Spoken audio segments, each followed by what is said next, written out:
The first time I babysat overnight, I remember thinking how quiet the house felt once the parents left.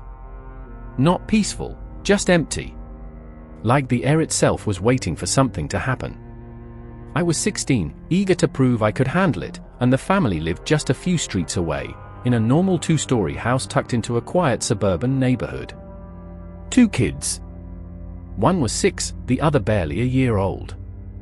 Both were already asleep by the time I arrived. The parents walked me through the routine, showed me the baby monitor, and reminded me that the older kid sometimes talked in his sleep. I laughed it off at the time. That detail wouldn't feel funny later. Once they left, I locked the door, turned on a lamp in the living room, and settled onto the couch. The TV played softly, more for background noise than anything else. Every now and then, the baby monitor crackled with faint static. Normal stuff. I kept glancing at it anyway. There's something about hearing a sound from another room when you're alone that makes your skin tighten. Around 10:30 p.m., the monitor picked up a noise that didn't sound like static. It sounded like breathing. Slow. Rhythmic. I leaned closer, telling myself it was the baby. But the breathing was too steady. Too deliberate. Then it stopped. A few minutes later, I heard a whisper come through the monitor. At first, I couldn't make out the words. I turned the volume up, my heart starting to pound for no real reason I could explain. Then I heard it clearly. A child's voice. "He's here." I froze. My eyes locked on the dark hallway leading to the stairs. I told myself the 6-year-old was talking in his sleep, just like the parents said. Kids say weird things. Still, I called out softly, "Hello." My voice sounded small in the quiet house. No answer. The monitor crackled again. This time, the voice said, "He's watching." I stood up, every nerve in my body screaming not to move, and slowly walked toward the stairs. Each step creaked under my feet. I hated that sound. At the top of the stairs, I listened. The kids' rooms were down the hall. Their doors were closed. Everything looked normal. Too normal. I opened the older kid's door first. He was asleep in his bed, turned toward the wall, breathing slowly. No signs he'd been talking. I backed out and went to the baby's room next.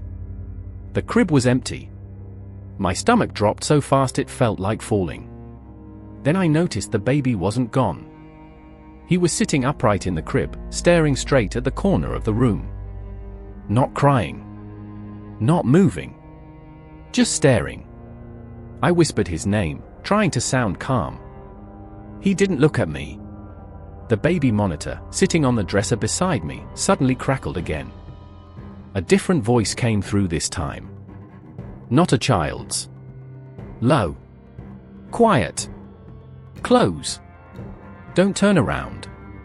I felt my body go cold. My reflection in the dark window showed something behind me. Tall. Still. I squeezed my eyes shut and screamed. The parents arrived 10 minutes later to find me outside, barefoot, shaking, refusing to go back in. They searched the house. No one was there. The baby was asleep. The monitor showed nothing unusual. They never asked me to babysit again. I still don't know who was talking through that monitor.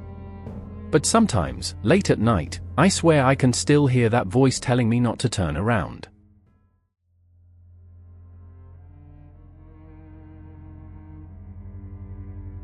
The second babysitting job that still haunts me happened the year after the first one, and honestly, I should have known better than to keep doing overnight sits after what I'd already experienced.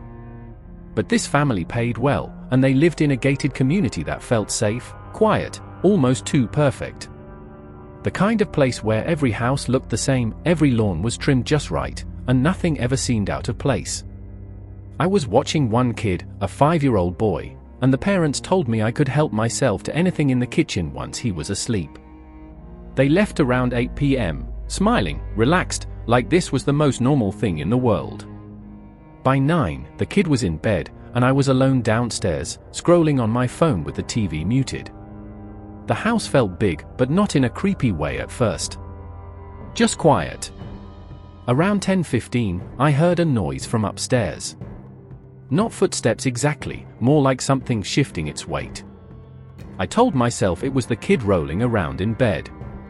Still, I checked the stairs. Everything was dark. I went back to the couch and tried to ignore it. Then I heard it again. This time it sounded like a floorboard creaking in the hallway upstairs. Slow. Intentional. I called the kid's name. No answer.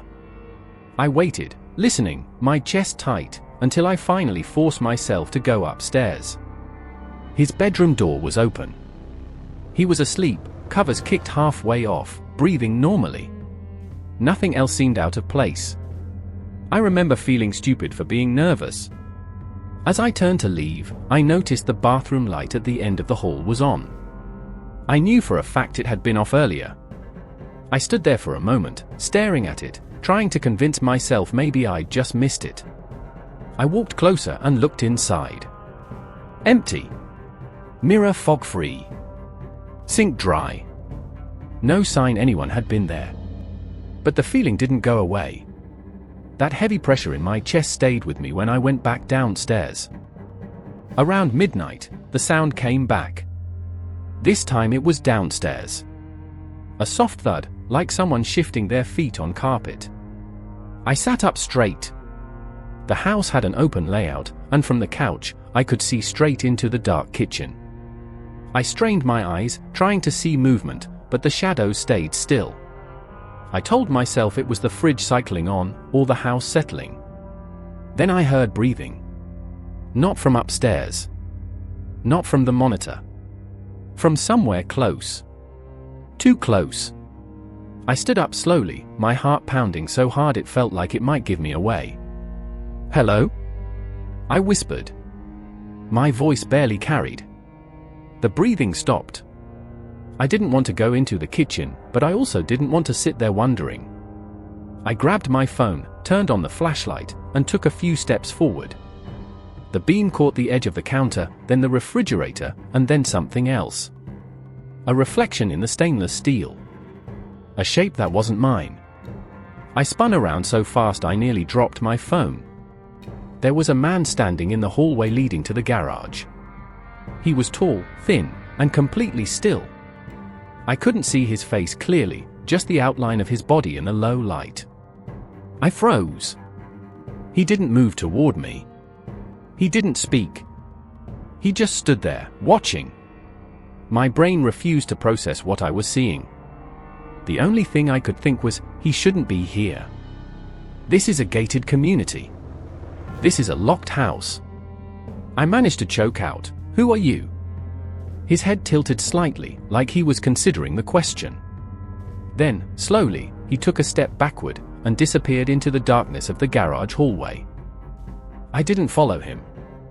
I grabbed the kid, still half asleep, and locked us both in the upstairs bedroom. I called the parents, my voice shaking so badly I could barely get the words out. They told me to call the police immediately. When officers arrived, they searched the house and the garage. The garage door was unlocked.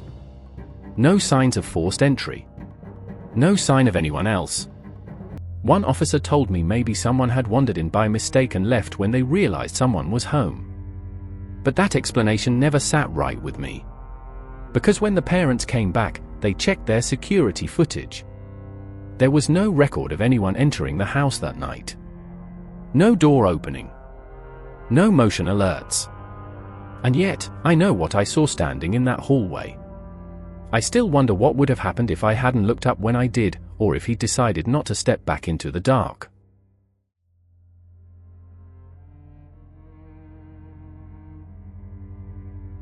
The last babysitting job I ever took happened when I was 17, and by then I already had a bad feeling about overnight jobs, but I ignored it because this one was for a family friend. Someone my parents trusted. The house was older than the others I'd babysat in, tucked back from the road with tall trees surrounding it, the kind that blocked out streetlights and made the yard disappear into darkness at night. I was watching two kids, both asleep upstairs when I arrived, and the parents told me I wouldn't need to do anything except stay awake until they got home after midnight. They joked about the house being creaky, laughed it off, and left. Once the door closed behind them, the house felt heavier than I expected. Not loud, not immediately scary, just thick with silence. I sat at the kitchen table, phone charging beside me, listening to the ticking clock on the wall. Every sound echoed. Around 10 p.m., I heard a faint noise upstairs. It sounded like someone walking slowly across the floor. I reminded myself the kids sometimes got up for water or the bathroom. I didn't check right away. I waited. The footsteps stopped. Then I heard something else. A soft dragging sound, like fingers brushing against the wall. I called up the stairs, asking if everything was okay. No response. I went halfway up, listening, my heart beating faster with every step.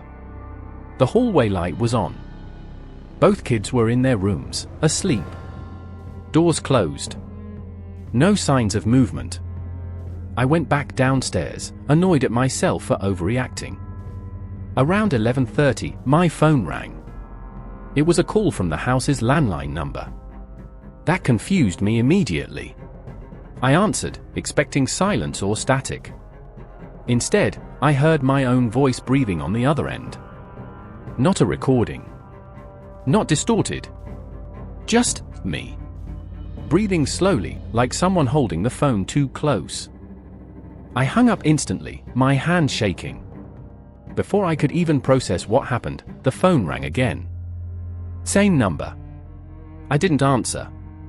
The answering machine clicked on. What came through the speaker made my stomach drop. It was my voice again, whispering my name. I backed away from the phone, staring at it like it might move on its own. Then I heard footsteps upstairs. Faster this time. Heavier. Running from one end of the hall to the other. I bolted for the stairs, panic overriding everything else. Halfway up, I stopped. One of the kids' doors was open. The room was empty. Bed still warm. I rushed to the other room. Empty too. That's when I heard my voice again, coming from downstairs. Laughing softly. I stood frozen, realizing something was mimicking me. Studying me. I grabbed the kids, who were now standing silently at the end of the hallway, eyes unfocused, and pulled them into the bathroom, locking the door behind us. The phone downstairs kept ringing. Over and over. Each time, my voice grew clearer. Closer. Then the bathroom doorknob slowly turned. Stopped. Turned again. I screamed for help until my throat burned. When the parents arrived minutes later, the house was silent. No missed calls. No voicemail. The kids didn't remember leaving their rooms. The parents blamed exhaustion. I never went back into that house. And I still don't answer unknown calls at night. Because sometimes, when my phone rings after midnight, I swear I hear myself breathing before I even say hello.